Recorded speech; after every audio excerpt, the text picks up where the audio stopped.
Alright, everybody, we are back with TEW9, the Shifting Sand Save. We are back with the WWE.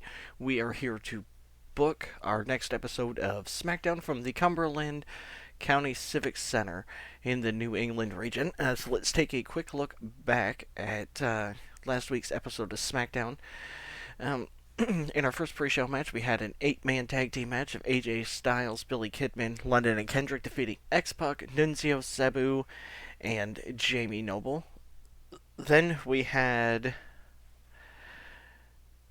Bobby Lashley defeat Finlay.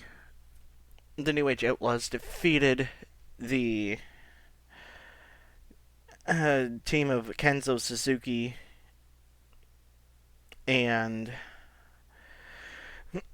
Rene Dupree. Then we had a promo from Vince McMahon introducing our new general manager of SmackDown, Jim Cornette. Then we had Kid Cash defeat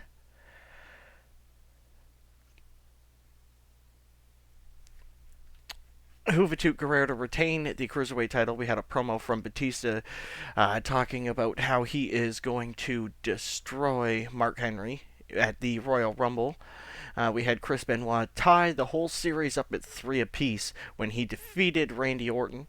And we had a promo from Tully Blanchard talking about how Mark Henry is going to beat down Batista and take that World Heavyweight Championship home with him. Then we had Tully Blanchard Enterprises, Stevie Richard, and Sylvan defeat the Highlanders in a very poor match. We had a promo from Chris Jericho making his debut, but also with a surprise twist of Christian making his return. Then we had Jericho defeat Ken Shamrock. We had a promo with Booker T and Randy Orton bickering at each other, saying that Randy Orton needs to get his stuff together because Booker T wants to become the United States champion. Then we had Mark Henry defeat Rey Mysterio, ensuring that he is now going to face Batista at the Royal Rumble. Then we had a shock of Muhammad Hassan returning and beating down Rey Mysterio, ending our show with an 81. So, not the best, not the worst. So, we'll see how tonight goes. I am going to go ahead and book this episode, and I will be right back. Alright, everybody, we are back. We have the entire show booked. Let's get into this with our first pre-show match. In a pre-show bout that had good wrestling, or good heat and decent wrestling, Simon Dean and Tully Blanchard Enterprises defeated Chavo Guerrero, Rikishi, and Scotty 2 Hotty in 12:23 when Simon Dean pinned Rikishi with the crab stomp. Oh, the carb stomp. Carb stomp, that's funny. The crowd heat is expectant and simmering. The wrestling rating got a 60. The crowd got a 56. The segment got us a 59. Simon Dean had a 62. Sylvan had a 51. Stevie had a 64. Scotty 2 Hotty had a 57. Rikishi had a 56. Chavo had a 69. The Simon Dean creative finish I did was a failure. Chavo was really off his game. The color commentary gave the match a boost, and Chavo benefited from having a groundswell of public support. So, let's head to our next pre-show match. In a decent pre-show match, X-Pac defeated Billy Kidman in 11:54 by pinfall with his 1-2-3 kick. The crowd heat is expectant and simmering. The wrestling got a 55. The crowd got a 55, so we got a 60. Kidman had a 48. X-Pac had a 62. Billy Kidman was really off his game. The commentary quality lifted it, and the color commentary gave the match a boost as well. I'm just assuming... Ooh, X-Pac has horrible stamina. Well, that kind of sucks. Okay, so let's head to our opening segment of the night here.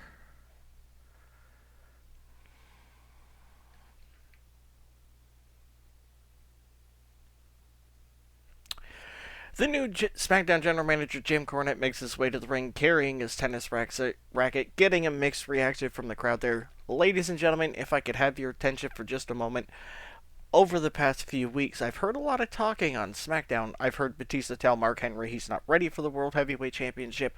I've heard Tully Blanchard and Mark Henry promise that Batista's days as champion are numbered. Well, I'm not interested in listening to people talk. I'm interested in finding out who can back it up in the ring. So after speaking with WWE management, I've decided that at the Royal Rumble, it will be Batista defending the World Heavyweight Championship against Mark Henry. Now, Mark Henry has been talking about becoming world champion. Batista has been talking about putting Mark Henry down. At the Royal Rumble, we're going to find out who's telling the truth. But that's not all, because I don't believe in waiting until pay-per-views to build a fight. I believe in giving the fans what they want tonight.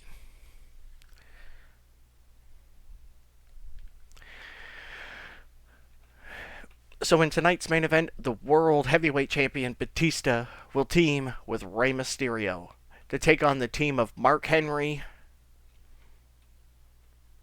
and Muhammad Hassan. Batista and Henry have been taking shots at each other for a week. Tonight, they'll finally get a chance to stand in the same ring. And if either man wants momentum heading into the Royal Rumble, tonight's the perfect opportunity to get it. Batista, Mark Henry, the Royal Rumble is coming.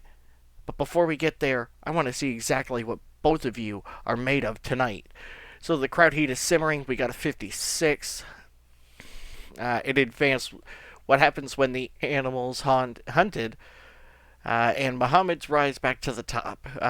Ron Simmons did a bad job at putting the angle together. Commentary quality lifted it and gave it a boost. It was just the road agent work for Simmons, because there really wasn't anything else, because it wasn't... Oh, for not being a good face. I didn't even realize he was a face. Crap. Well, it is what it is on that one. So, let's head into our opening contest of the night. So, in a bout that had good heat and decent wrestling, London and Kendrick and the New Age Outlaws defeated Suzuki and Dupree and Eminem in 11 and 44 when Billy Gunn pinned Rene Dupree with his famouser.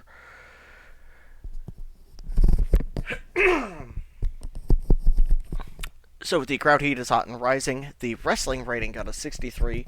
The crowd got a 64. Our segment got us a 75. Road Dogg had a 68. Billy Gunn had a 66. Kendrick had a 62. London had a 65. Mercury had a 62. Johnny Nitro had a 72. Rene Dupree had a 52. Kenzo had a 56. It advanced the New Age Tag Team storyline. The creative finish I put in was a success. Johnny Nitro and Melina have pretty good chemistry. The match got the crowd hotter. Billy Gunn is getting better at his gimmick. Rene Dupree is getting better at his gimmick. And I've also made a couple of changes to Nitro and Mercury. Joey Mercury's now using a new franchise player, Cocky, and it got an adequate. And John Morrison's got a great... He is now a stripper gimmick. Losses damage popularity more than usual and can be penalized for being used in lengthy angles. So let's head to our next segment here.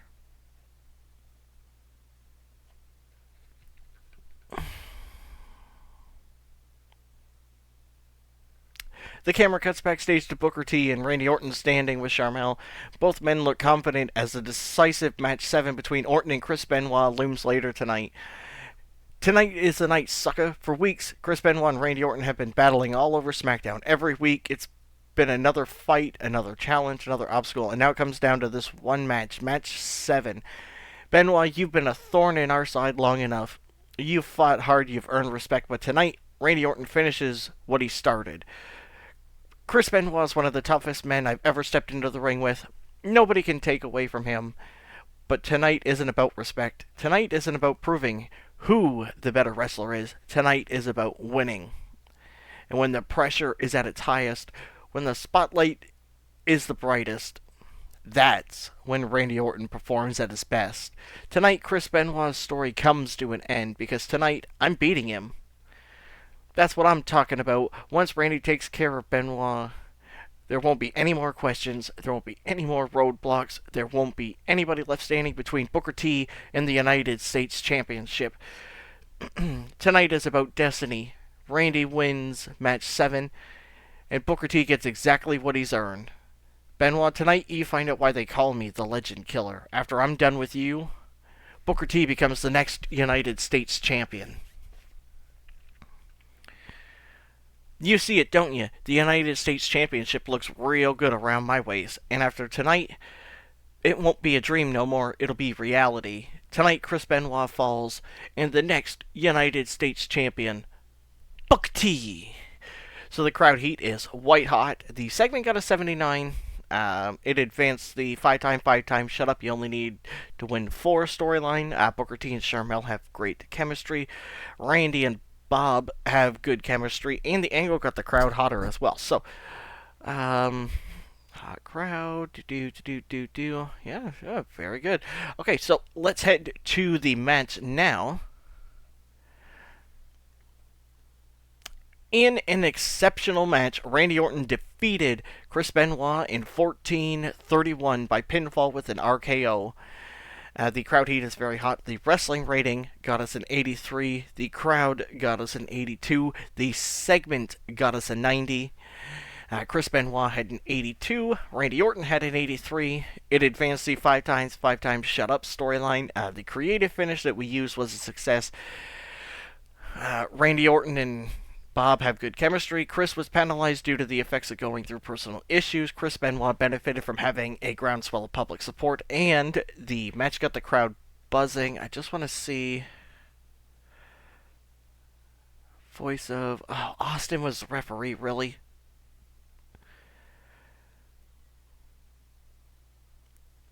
A short match length. Yeah, short match length. Neither one of them go more than 15 minutes apparently, which is so not true. So I'm gonna have to fix that later on. So let's head to our next segment here, which is Booker T getting the United States Championship handed to him by Randy Orton. The crowd heat is very hot. The segment got an 86 this time. Just like last week. So it advanced the storyline. Booker T and everybody. Randy Orton clearly enjoyed having the freedom to go off script, so I forgot to put him off script on the last one. So that's obviously why it was much lower. So let's head to the next segment.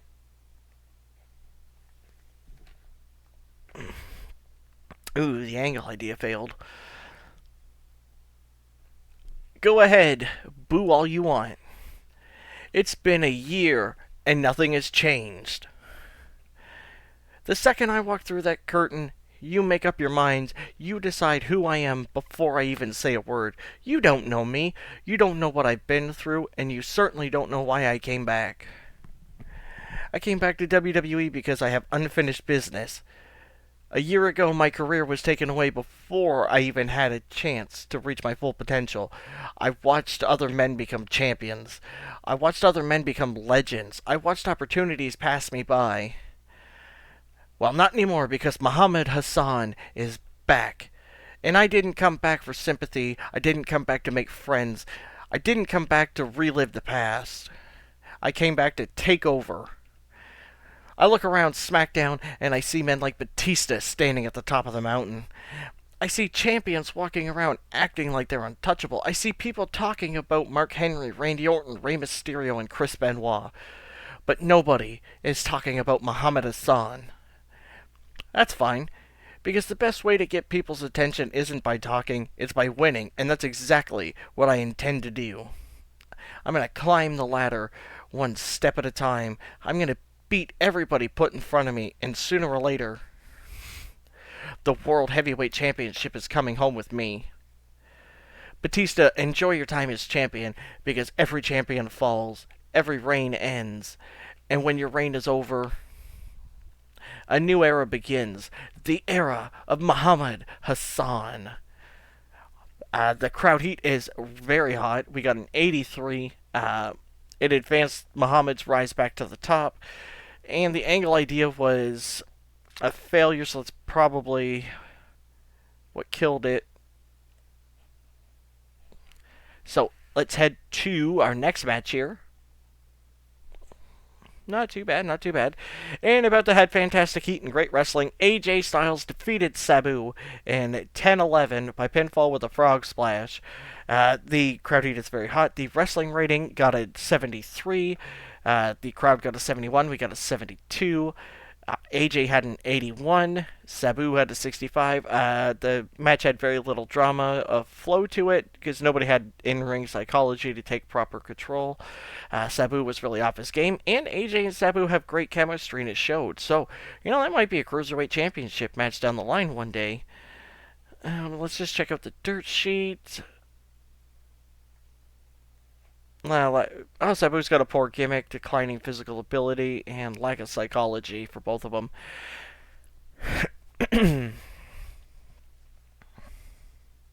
So, let's head off to our next segment.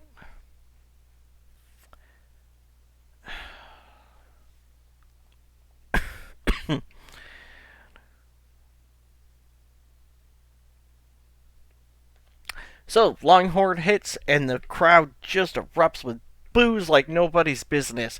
JBL comes out.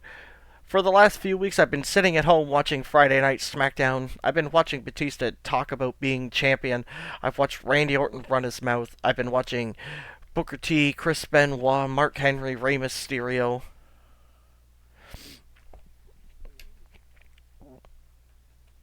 And do you know what I realized? This show has desperately missed one thing: a winner. Let's be honest, while I've been away, everybody's been pretending they're the top star on SmackDown. But there is only one man in this company who has carried an entire brand on his back: John Bradshaw Layfield. I didn't become WWE champion because I got lucky. I didn't become a millionaire because I got lucky. I didn't become the longest reigning WWE champion in SmackDown history because I got lucky. I became successful because I am better than everybody else. Now, at the Royal Rumble is right around the corner. 30 men are going to step into the ring dreaming about WrestleMania, dreaming about championships, dreaming about becoming stars. The problem is dreams don't matter. Reality matters. And the reality is that every man in the Royal Rumble match is stepping into the ring with a future Hall of Famer. Batista, Rey Mysterio, Randy Orton, Chris Benoit, Shawn Michaels, Triple H. I don't care who enters that match. I don't care if it's one man or 29 men standing in my way. Because when the Royal Rumble is over, every single one of them will be laying on the floor after being thrown over the top rope, and I will be the last man standing. Nobody is stopping me. Nobody is taking my WrestleMania moment. Nobody is taking my opportunity. Because I didn't come back to sit on the sideline. I came back to take over. At the Royal Rumble, 29 men fail, and John Bradshaw Layfield wins. And that is a financial prediction. So the crowd heat is very hot. We got a 67 from a guy who can cut a promo like it's nobody's business. It advanced the Wall Street beatdown storyline. Marty Elias could have done better as a road agent. I'm assuming that's what killed it, pretty much. JBL is getting a new gimmick, and it got very good, so that is fantastic. So let's head to the next match. In a wild brawl that had fantastic heat and great wrestling, Eddie Guerrero and John Bradshaw Layfield defeated Matt Hardy and Bobby Lashley in 12:56 when JBL pinned Matt Hardy with a clothesline from Wall Street. So the crowd heat is very hot. The wrestling rating got us a 77. The crowd rating got a 79. The segment got us an 80. JBL had a 88. Eddie had a 91. Bobby had a 65. Matt had a 62. It advanced the Wall Street beatdown, and as a road agent, Nick Patrick could have done better. I need to go through and kick out people who are not road agents who suck. So, let's go off to our next segment.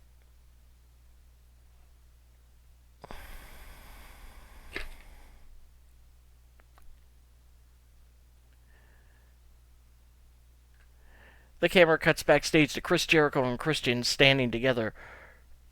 Both men are smiling, clearly excited to be reunited as a tag team. You know, Christian, ever since we came back to SmackDown, everybody's been asking the same question. Do Chris Jericho and Christian still have it? Still have it? Chris, that's insulting. Of course we still got it. That's exactly what I'm talking about. People act like we've been sitting on the couch for the last few years, like we've forgotten how to steal the show, like we've forgotten how to win.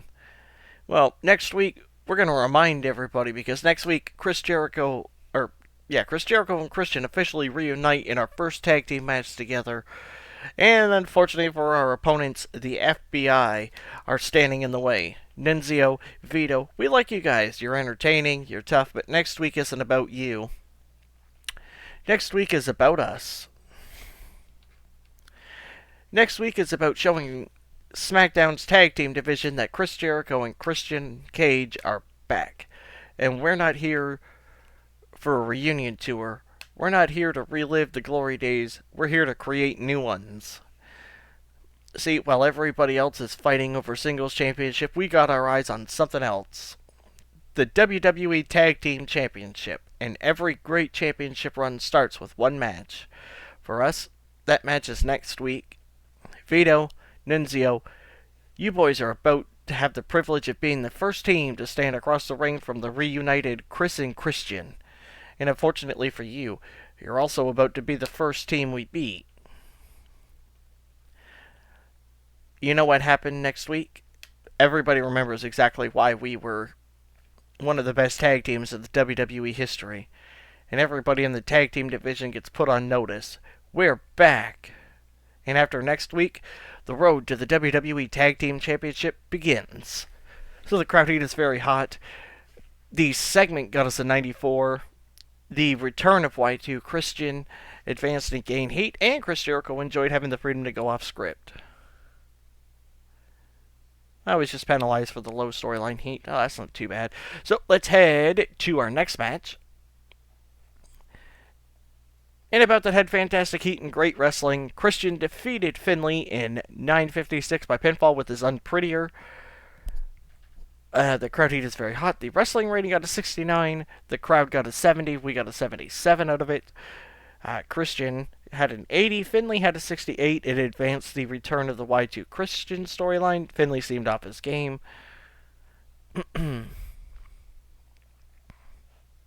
Just Finlay's. It's not that bad. So let's head to our last segment of the night.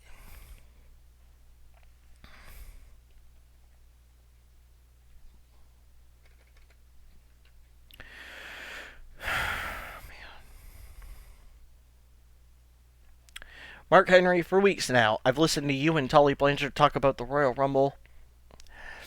I've listened to you tell everybody that you're going to become the next World Heavyweight Champion. I've listened to you talk about ending my reign. The problem is, talking is easy. Actually stepping into the ring with me is a completely different story. You can call yourself the world's strongest man, and maybe you are. Maybe you can lift more weight than anybody else in this company. Maybe you're bigger than me. Maybe you're stronger than me. But there's one thing you're not. You're not the World Heavyweight Champion. And at the Royal Rumble, you're going to find out exactly why. You see, Mark, every week you've been getting closer and closer to your title shot. Every week you've been counting down the days until the Royal Rumble. Well, I've got some news for you. Your time is numbered, because at the Royal Rumble, all the hype ends. All the promises end. All the predictions end. And reality hits you right in the face. The reality is that when the bell rings, you're stepping into the ring with the animal, and the animal does not back down, the animal does not quit, and the animal sure as hell doesn't lose his championship. Mark Henry, I know you're strong, I know you're dangerous, and I know you're hungry, but at the Royal Rumble, I'm putting you down. I'm putting you down in the middle of the ring for 1, 2, 3, and when it's over, I'll still be standing here as the World Heavyweight Champion. Mark Henry, your shot is coming, your opportunity is coming, and your disappointment is coming. Because at the Royal Rumble, the animal survives, the animal wins, and the animal retains. The crowd heat is very hot. The segment, again, poor as hell. The 66. It advanced what happens when the animal's hunted, and the color commentary gave it a boost. Batista's got a poor gimmick. Of course, that's what's killing it all. So let's head off to the final match of the night. And about to head fantastic heat and great wrestling. Batista and Mysterio defeat Mark Henry and Muhammad Hassan in 11:31 when Batista pinned Muhammad Hassan with the Batista Bomb. The crowd heat is very hot. The wrestling rating got a 73. The crowd got a 78, or 74. The segment got us a 77. Ray had a 72. Batista had a 78. Muhammad had a 71. Mark Henry had a 71. What happens when the animals hunted advance to gain heat? Muhammad's rise to the top got it. I forgot to take. Well, I can't really take them off. Mark and Tully are an awkward pairing and just have no chemistry whatsoever. Ray benefited from having a groundswell of public support. And Muhammad Hassan is getting better at his gimmick.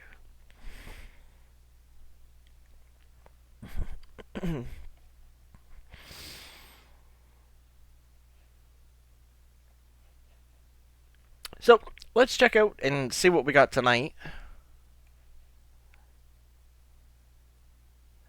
Oh, an 84, not too bad. So we would have gained pop in 2 U.S. regions, 2 Canadas, a Japanese, and Oceanic, and the show benefited from having quite a wide selection of angles. So let's finish up the show here. The financial report, we made 241,000. The recap, we went to 77 in New England and Tri-State. So now we just need to get the rest of the country caught up. We went to 72 in all of England, Ireland, and everything like that, so that's not bad. So that is the end of this episode. I will see everyone in the next one.